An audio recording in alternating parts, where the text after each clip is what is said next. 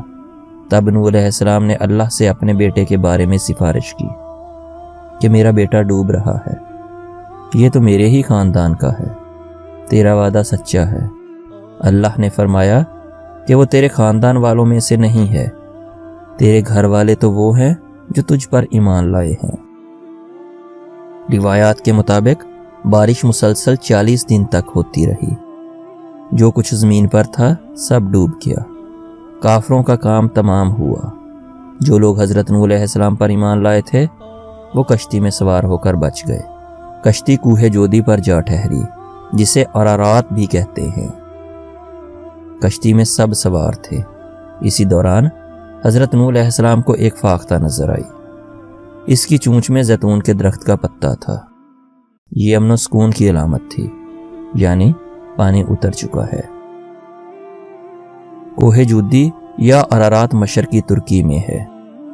یہ 16,900 فٹ بلند ہے، جو برف سے ڈھکی رہتی ہے۔ روس کی سرحد بھی اس سے ملتی ہے۔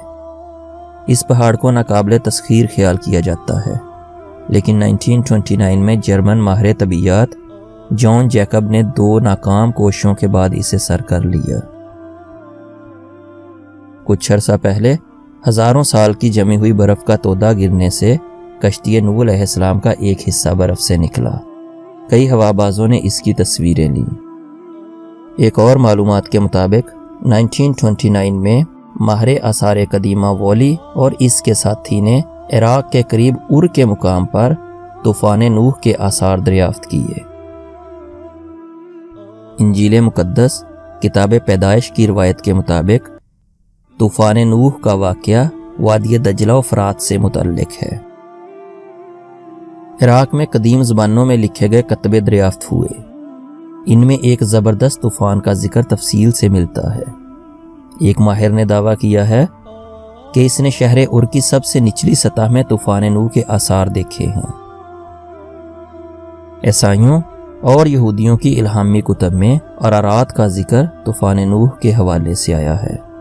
بائبل میں لکھا ہے کہ 7ویں مہینہ کے 17ویں دن کشتی نوح ارارات نامی پہاڑ پر آ لگی۔